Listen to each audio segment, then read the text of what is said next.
गावामध्ये सुरेश आणि हरिलाल नावाची 2 माणसं राहत होती. ते दोघेही शेजारी होते. त्या दोघांचं घर समोरासमोर होतं. हरिलाल त्याच्या पडोसी सुरेशपेक्षा जास्त धनवान होता. सुरेश जिथे एका शेताचा मालिक होता, तर हरिलालकडे खूप जास्त खेत होते. हरिलालची बायको विमला आणि त्याची 20 वर्षाची मुलगी रुक्मिणी हरिलालवरती जास्त प्रसन्न राहत असायचे. विमला, पटकन माझ्यासाठी एक लवकर चहा घेऊन ये. आज मला एका खूप महत्त्वाच्या कामासाठी बाहेर जायचंय. आज सकाळ सकाळ तुम्हाला काय काम निघालं बरं सांगा, की तुम्ही नाश्ता करण्याऐवजी फक्त 1 कप चहा पिऊन इथून जात आहात? तुला तर माहिती आहे विमला की आजकाल शेतामध्ये काम खूप जास्त आलेलं आहे. आपल्याला यावर्षी 2 पटीने जास्त फसल उगवायची आहे. त्यामुळेच मला स्वतः शेतामध्ये राहावं लागायलंय. आणि अजून किती कष्ट करणार तुम्ही? जरा स्वतःकडे तरी लक्ष द्या. तुमच्या तब्येतीकडे पण जरा लक्ष द्या. जर तुम्ही एवढं कष्ट कराल तर स्वतःच्या तब्येतीकडे लक्ष नाही देणार आणि तुम्ही आजारी पडालो. विमला, मी मेहनत आपल्यासाठी नाही तर की गावातल्या त्या गरिबांसाठी करतो, ज्यांना 2 वेळची चपाती खाण्यासाठी सुद्धा तरसावं लागतं.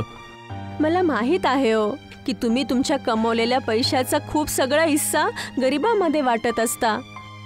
आपल्या गावातल्या जुग्या काकाच्या मुलीचं 1 महिन्यानंतर लग्न आहे. त्यामुळे जुग्या चाचा माझ्याकडे आले होते मदत मागण्यासाठी.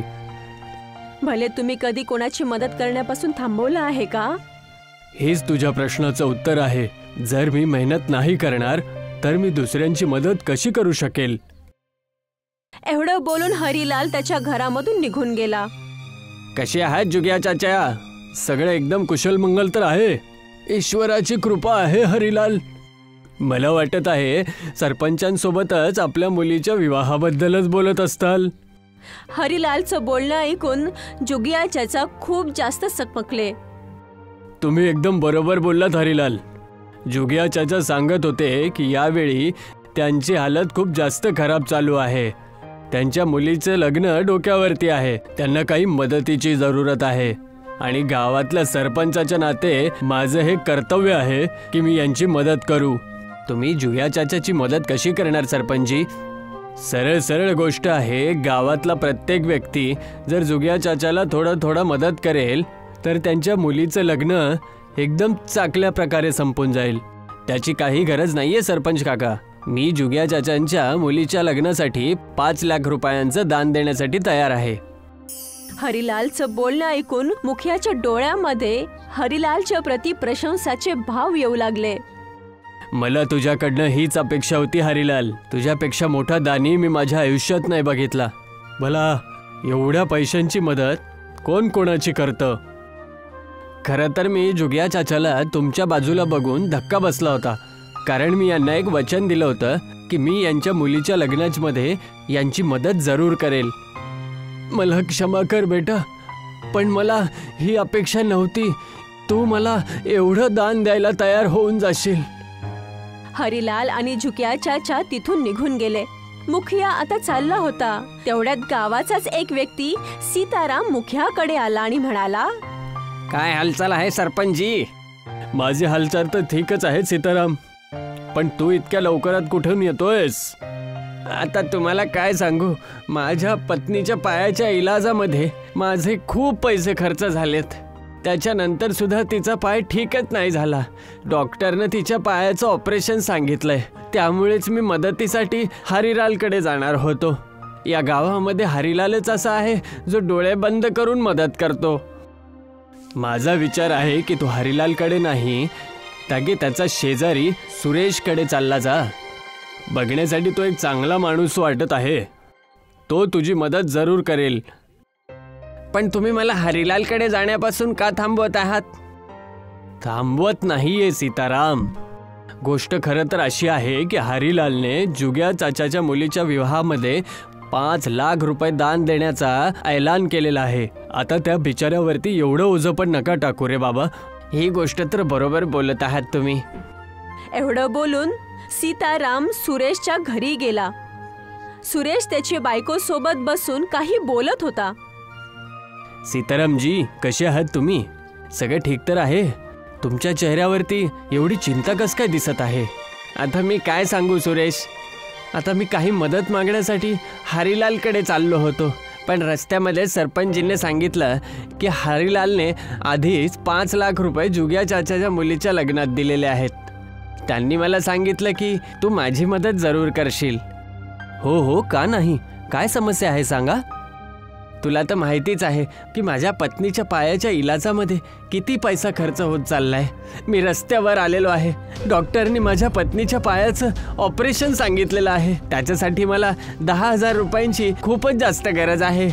सीतारामचं बोलणं ऐकून सुरेश विचार करू लागला.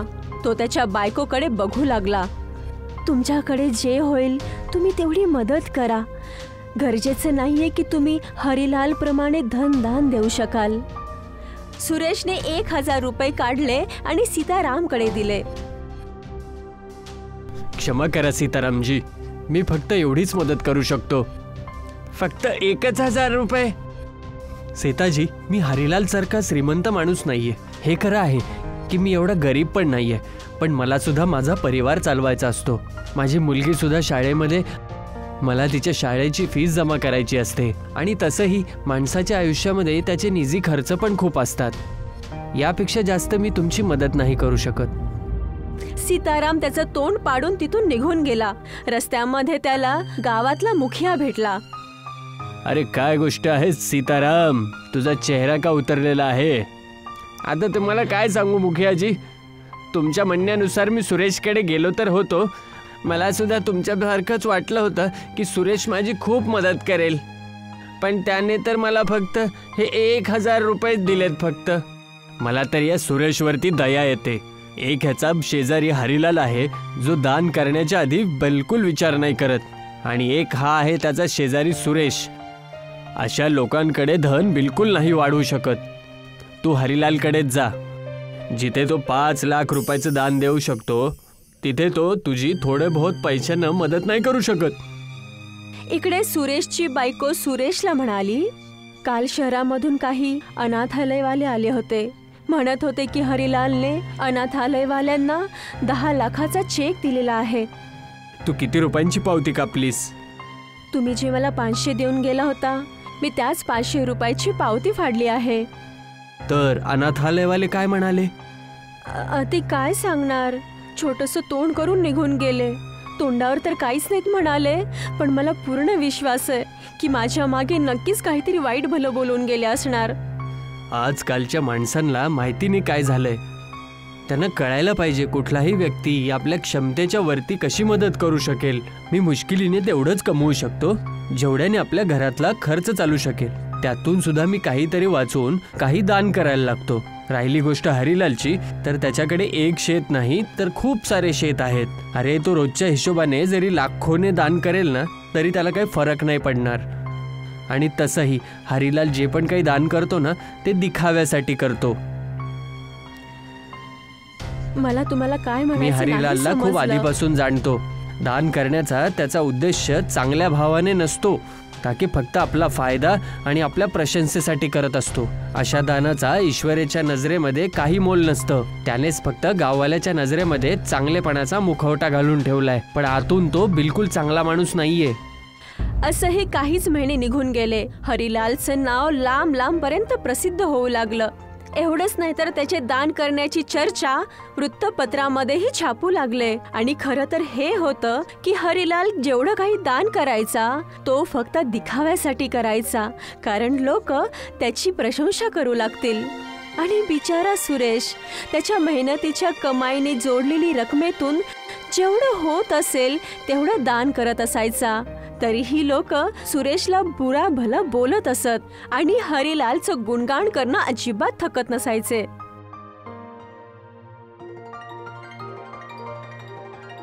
एक दिवस हरिलाल त्याच्या शेतामध्ये बसलेला होता की तेवढ्यात त्याचा नोकर बली तिथे येऊन म्हणाला, मानलं तुम्हाला हरिलालजी, तुमचं नाव तर दान देण्यामध्ये दूर दूर पर्यंत प्रसिद्ध झालंय.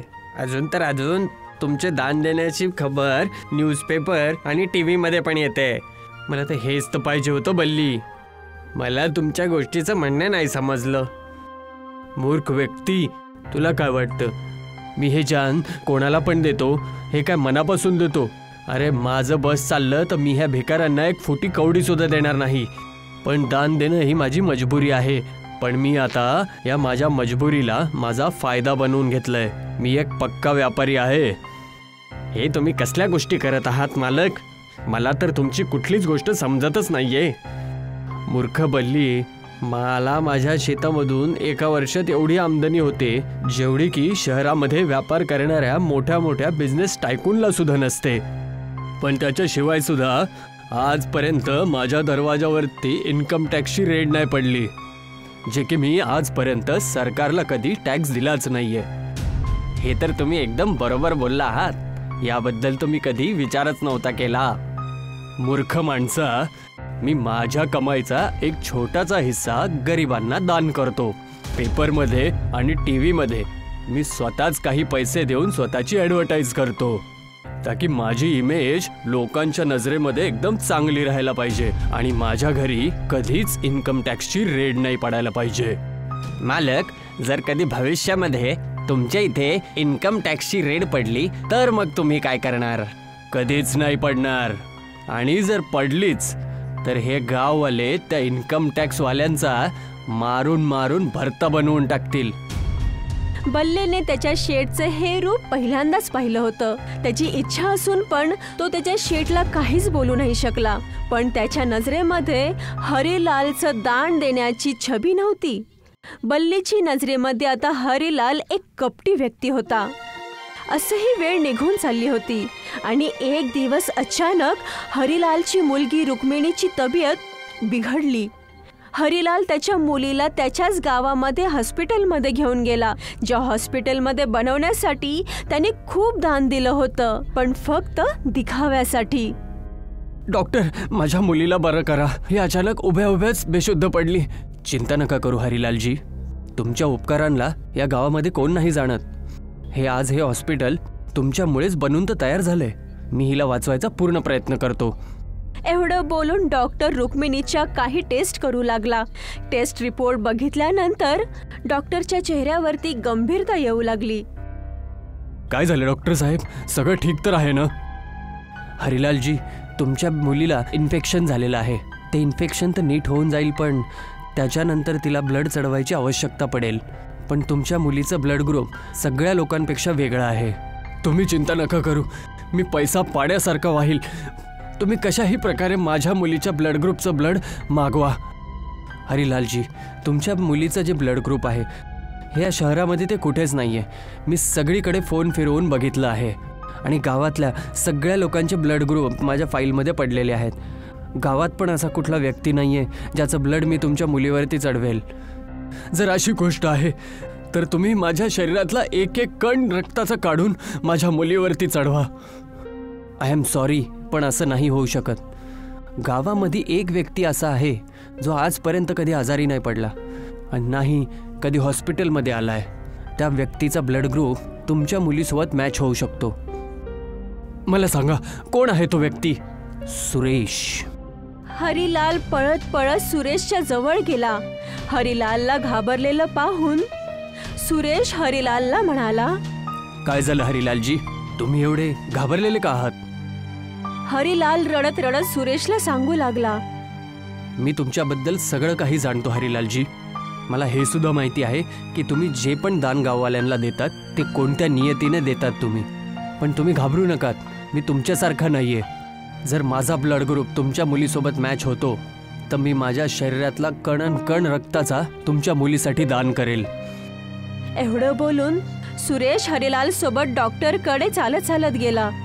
डॉक्टरने जेव्हा सुरेशचं ब्लड ग्रुप पाहिलं तो खूप आनंदाने हरिलालकडे पाहत म्हणाला, तुमच्यासाठी खुशीची गोष्ट ही आहे की यांचा ब्लड ग्रुप आणि तुमच्या मुलीचा ब्लड ग्रुप एकच आहे.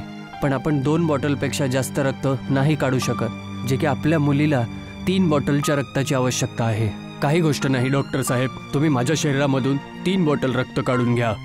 मला विश्वास आहे की मला काहीच नाही होणार, कारण जीवन आणि मृत्यू ईश्वराच्या हातात आहे आणि जे मी दान करत असतो ते मी माझ्या खऱ्या मनाने करतो. मला काही नाही होणार. सुरेशच्या सांगितल्याने डॉक्टर तयार झाला. काही घंट्यानंतर हरिलालची मुलगी स्वस्थ होऊन उभी राहिली आणि सुरेशला पण काही नाही झालं. तो तंदुरुस्तच दिसत होता. आज तू मला सांगितलं सुरेश की खरं दान कशाला म्हणत असतात. मी तर फक्त माझ्या फायद्या आणि माझ्या कौतुकासाठी लोकांना दान करत होतो. पण तू जे आज दान केलेलं आहे खरं दान त्यालाच म्हणतात. आज मला विश्वास झालाय की खऱ्या मनाने केलेलं दानच सगळ्यात जास्त किमती असतं. त्या दिवसानंतर हरिलाल सुधारला. त्याने सरकारला टॅक्स द्यायलाही सुरुवात केली. आणि त्याने टॅक्सचे जेवढे काही पैसे आतापर्यंत वाचवले होते तो सगळा पैसा सरकारला दिला. आणि आता हरिलाल फक्त चांगल्या मनाने दान करू लागला.